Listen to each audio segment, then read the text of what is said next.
I never expected that a single sentence from someone I loved would become the fuel that changed my entire life.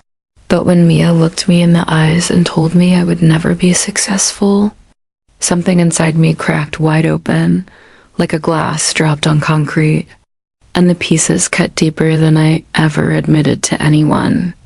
I remember that moment so clearly, the way her voice didn't even shake. The way she said it as if she were stating a fact of nature, something as simple as the sky being blue. And I stood there feeling like the ground beneath me had vanished.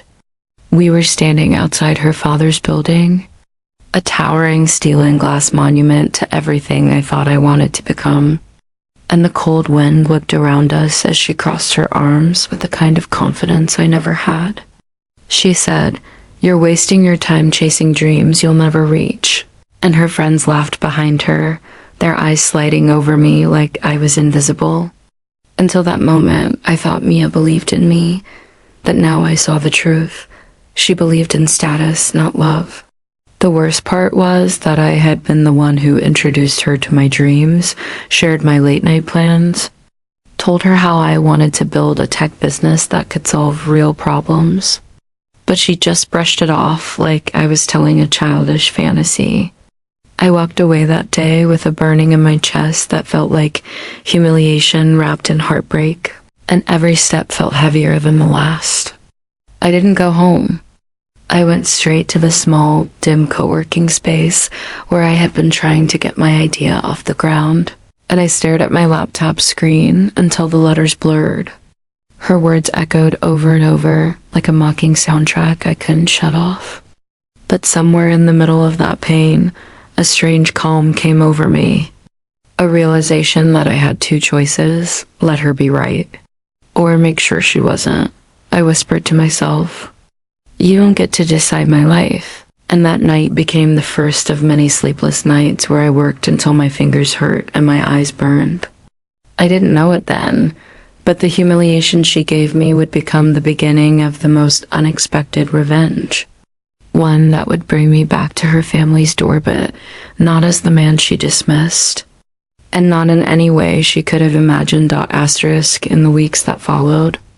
I turned my heartbreak into a kind of obsession, waking up before sunrise and going to bed long after the city lights faded, pushing myself with a desperation that felt almost dangerous, as if stopping for even a moment would allow her words to catch up to me again and crush me all over. I lived on cheap noodles, cold coffee, and the stubborn belief that I had to prove something not just to her, but to myself, because deep down I knew I had been living too softly, moving too slowly, waiting for approval that was never going to come. I started coding for hours without breaks, building prototype after prototype of my idea until my laptop overheated in the co-working space. Manager told me to take a walk before I passed out, but every time I felt exhaustion crawling up my spine. I remembered how Mia looked at me that day with a dismissive tilt of her head, like she was already imagining her life with someone richer, someone more polished, someone her father would actually approve. Often that image lit a fire under me, so fierce I could feel it in my bones. My first breakthrough came at 3 a.m. on a rainy Tuesday when I finally solved a problem that had been blocking my entire software model. And I sat there staring at the screen while the rain hammered the windows, realizing I had just created something real, something powerful, something that could change everything. Within a month, I pitched the idea to a small group of angel investors. And to my shock, they didn't laugh, they didn't question my worth. They didn't look at me the way Mia did. They leaned forward, intrigued, hungry, sensing potential. By the end of that meeting, I secured enough funding to take my project from a lonely laptop dream to an actual registered company. And when I walked out of that office, I swear the air tasted different, sharper, full of promise. I still wasn't successful, not yet, but for the first time, I felt like I was running towards something instead of running away. I didn't know that Mia's father, the same man whose building had towered over me while she broke my heart, would soon become a name I'd hear again and again in business circles, and that our paths were already silently aligning in a way that felt almost like fate sharpening its blade dot by the third month. Everything in my life had begun to blur into a cycle of building, pitching, testing, and failing forward. And although I was exhausted, there was a strange thrill in watching something that once existed only in my mind slowly take shape in the real world. My team grew from just me to 3 other people to developers who believed in the vision even more than I did, and a marketing student who worked for almost nothing but treated the project like it was worth millions. We operated out of a cramped rented apartment that smelled constantly of burnt coffee and overheated circuits, but inside those walls, the energy felt electric, like we were creating something too stubborn to fail.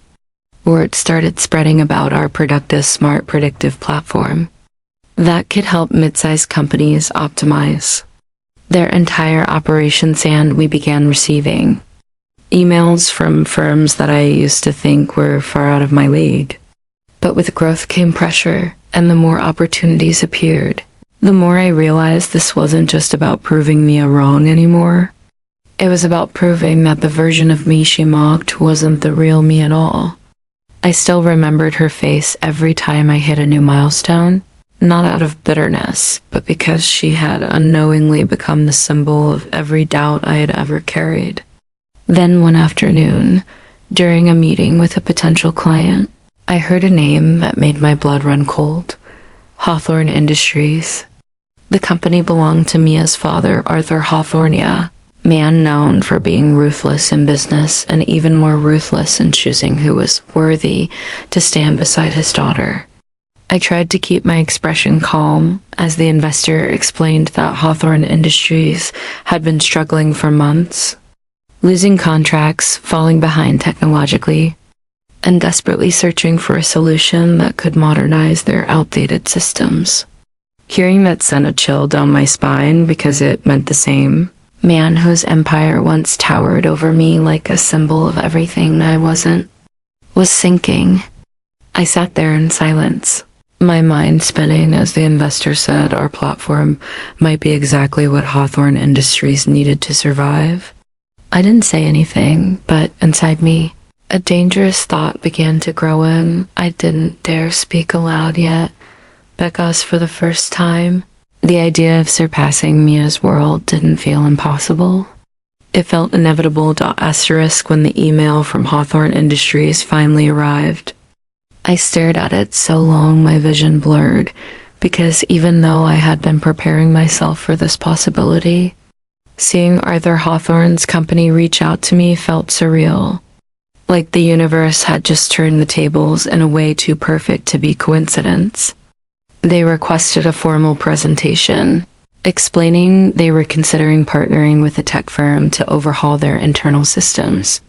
And my team erupted in excitement while I sat there frozen with a mix of triumph, dread, and something darker anticipation.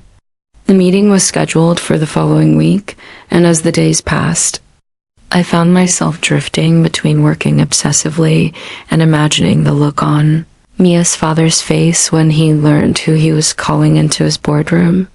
I didn't know if she still worked with him or if she had even mentioned my name in the past year, but the possibility that she might be in that room made my heart pound like a drum.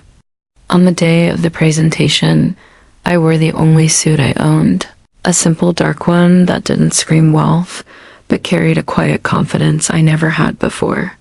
When I walked into Hawthorne Industries headquarters, the same building where my confidence had once been shattered, I felt a strange power settle over me, as if every step I took was rewriting the memory of that first humiliation.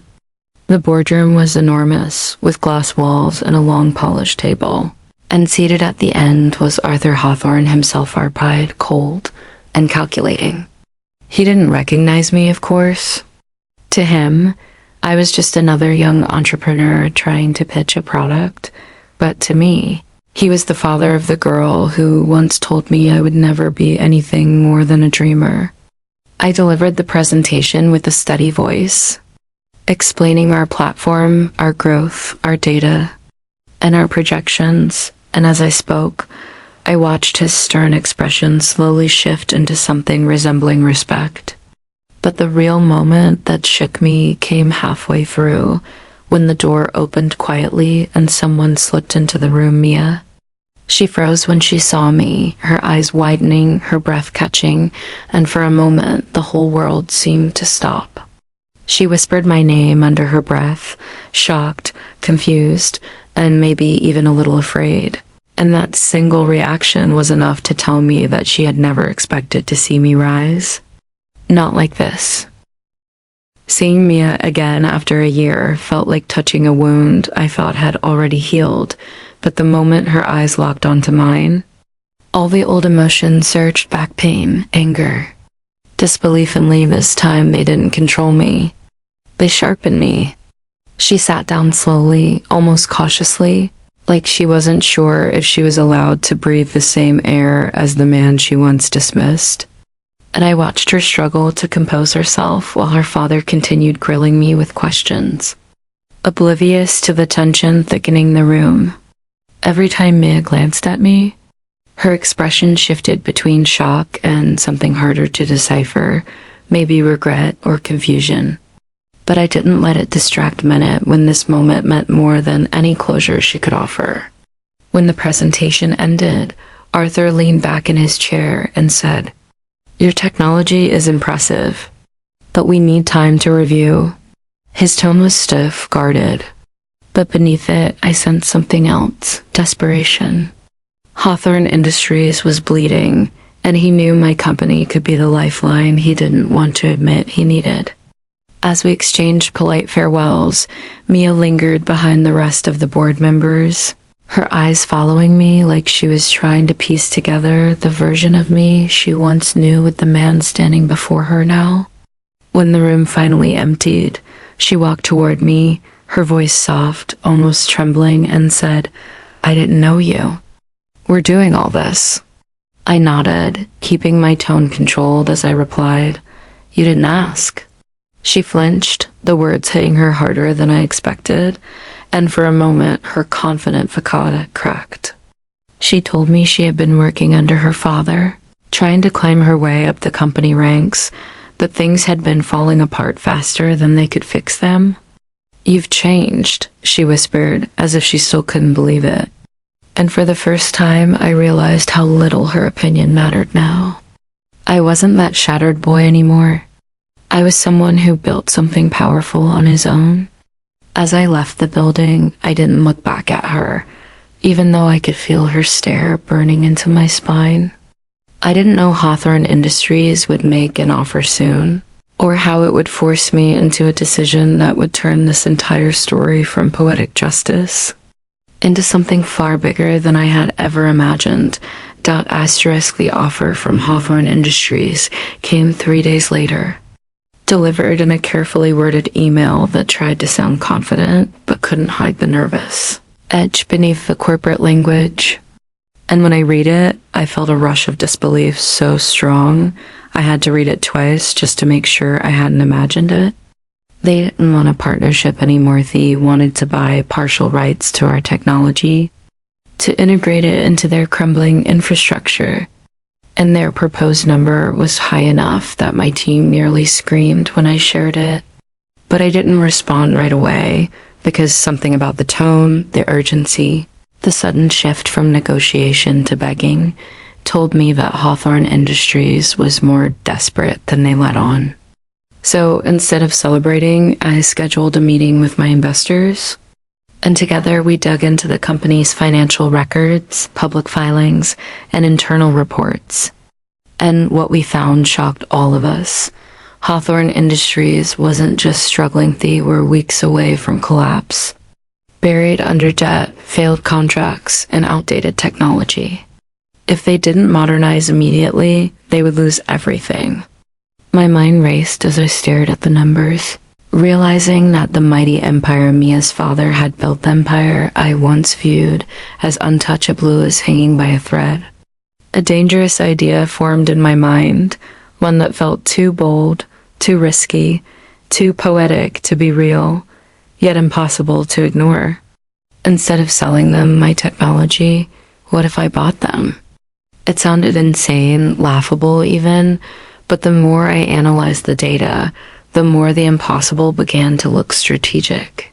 Their stock had crashed so low, it was practically begging to be acquired. And with the right investors, the right timing, the right moves, it could be mine.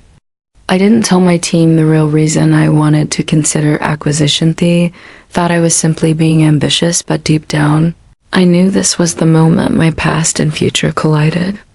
I couldn't stop seeing Mia's face the day she told me I would never be successful. The way she stood under her father's towering company like it was a crown she would inherit and I would never touch. And now the same company was within my reach, fragile enough for me to close my hand around it. I knew the path ahead would be brutal, that taking over a dying empire would require precision and nerve, but I felt ready, more ready than I had ever been. Because this wasn't just business anymore. This was destiny knocking dot asterisk. Once the idea took root in my mind, it refused to loosen its grip. Growing stronger every hour until it felt less like a plan and more like something that had been waiting for me all along. And within a week, one found myself stepping into meetings with investors far bigger than any I had ever dared approach before. I told them the truth that Hawthorne Industries was collapsing, that their stock was undervalued, that their infrastructure was a decade behind modern standards, and that with the right technology and leadership, the company could be revived and flipped into a powerhouse again. Some laughed at first, calling it a suicidal gamble, but when I presented the data we uncovered, the numbers that showed just how explosive the turnaround could be, their skepticism melted into interest, then hunger. The deal came together faster than I expected, like fate was clearing the road, removing obstacles, pushing me toward an ending I didn't even know I craved. By the third week, we had assembled a coalition of investors ready to support a buyout. And the moment the paperwork was prepared, I felt a calm settle inside amid the frantic, driven energy that had fueled me before, but something steadier, sharper. The feeling of stepping into a role I was meant to fill. The morning we executed the acquisition, I sat in a quiet conference room staring at the final document, my signature waiting at the bottom, and I couldn't help but think of the younger version of me who once stood outside this same building, humiliated, heartbroken, believing he would never belong here. And now here I was, a pen in my hand, about to buy the entire company that had once symbolized everything I wasn't. When I finally signed, a weight lifted off my chest, replaced by a powerful awareness that everything had changed in that single stroke of ink. The contract transferred majority control to me immediately, and within minutes, the phones inside the building began ringing. Executives scrambling, board members panicking, the entire structure trembling as the news spread. I didn't walk into the building that day as an applicant or a dreamer or a boy trying to prove himself. I walked in as the new owner. And in that moment, as the elevator rose toward the top floor, I realized something that hit me harder than revenge ever could. I wasn't doing this for Mia anymore. I was doing it for the man I had become, because he finally knew his worth. Asterisk. When the elevator doors opened onto the executive floor, the atmosphere inside Hawthorne Industries felt like a storm trapped in glass, tense and electric, with employees whispering in corners and managers staring at their phones as if the screens were announcing the end of the world. Arthur Hawthorne was waiting in the boardroom, his face red with shock and fury, the kind of rage only a man who has spent his life in control can feel when he realizes the power is no longer his. He slammed a folder onto the table and demanded to know who had orchestrated the buyout, his voice echoing off the cold walls, and when I stepped forward, the room fell silent so completely that I could hear the hum of the overhead lights. His eyes widened as he recognized me, confusion twisting into disbelief. Then something sharper wounded pride, the kind that stings more than any physical blow. "You," he said, the word dropping like a stone. "This company is not a playground for boys chasing fantasies." I kept my tone steady as I answered, "It isn't a playground anymore. It's a sinking ship, and I'm the one who chose to save it." His jaw clenched so hard I could see the muscle jumping, but before he could speak again, the door opened and Mia walked in, looking pale, breathless, like she had run the entire way after hearing the news. When her eyes landed on me, something inside her broke her pride, her certainty, the version of the world she had always believed she would inherit. And she whispered, "Tell me this isn't real." I didn't look away from her as I said, "It's real. I'm the majority owner now." Her legs seemed to buckle for a moment, and she gripped the back of a chair like the ground had tilted beneath her. Arthur tried to regain control, raising his voice, insisting the board would never stand for this. But the truth was already out. The board had approved the buyout hours earlier because they had no other choice. The company needed saving, and I was the only one with the technology and the investors to save it. Standing there, in the very room where I had once been treated like a nobody, I felt no triumph, no spite, only a quiet, uncheckable certainty that everything had led to this moment. I wasn't here to gloat. I wasn't here to rub my success in their faces. I was here because I had earned this seat, earned this power, earned this future. And nothing, not their shock, not their anger, not their disbelief could take that away anymore. After the shock settled into the walls of the boardroom like a slow poison, the reality of what came next began to unfold. And the transition was nothing short of brutal, because taking control of a dying empire is not a victory lap, it's a battlefield.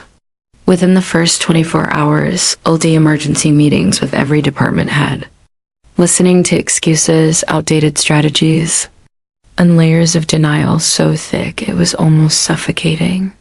And though part of me wanted to fire half the room on the spot, I forced myself to stay calm and focused. Mia watched from a distance, lingering in doorways like a ghost trapped between two worlds. No longer sure if she was the daughter of a titan or the witness to the fall of everything she once believed gave her security. Arthur, stripped of real power but still allowed to stay on as a symbolic advisor during the transition, walked around the office like a man mourning a funeral no one else could see. Employees whispered behind my back, some doubtful, some hopeful, some terrified, but I didn't blame them. I knew what it looked like for a young outsider to claim the throne of a giant, but what they didn't know was how long I had prepared for this moment. How many nights I had spent studying their failures, mapping their weaknesses, building the exact solution that could pull them back from the edge.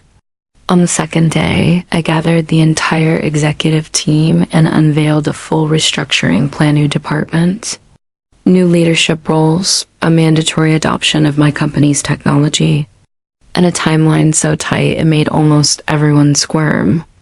Some protested immediately, saying it was impossible. Too drastic, too dangerous, but I cut through their arguments with data, projections, and a confidence that came not from pride, but from absolute clarity. I wasn't here to patch holes in a sinking ship. I was here to rebuild it from the inside out. And as the days passed, something unexpected happened. People began to follow.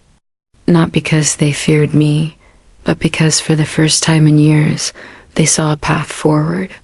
Teams started working late, departments began communicating again, and even the boardings divided and stubbornly leaned into the momentum.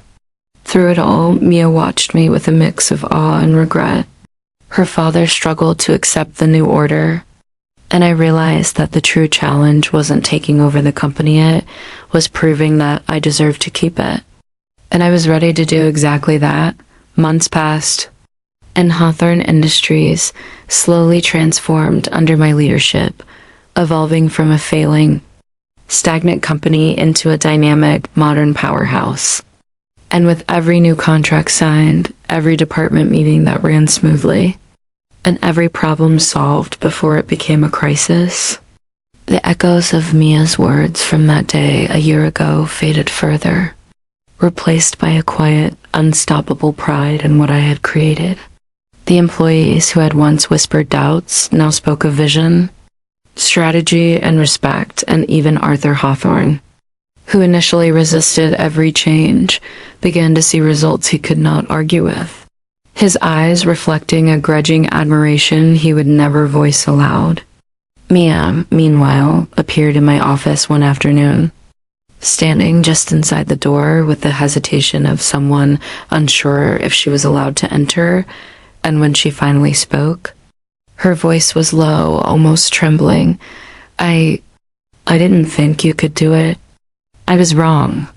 I didn't answer immediately. Instead, I studied her, noticing how different she looked, how the girl who once dismissed me now seemed smaller, humbled, as if the world she believed she controlled had shifted entirely.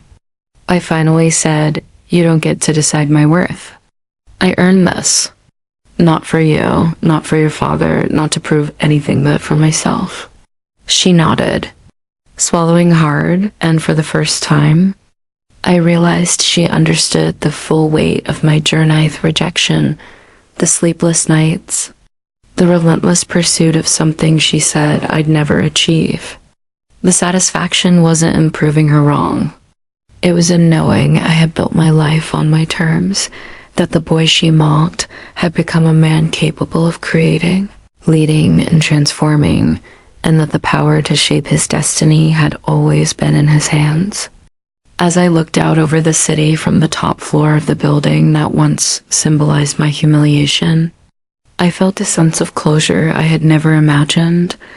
I had walked through heartbreak, through doubt, through fear, and emerged not just successful, but stronger, wiser, and unstoppable.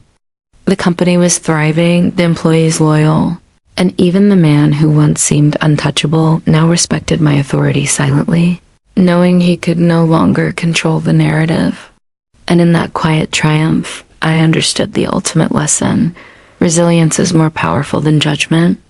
Determination is stronger than doubt. And sometimes the person who tells you that you'll never be anything is the very reason you rise to heights they could never imagine.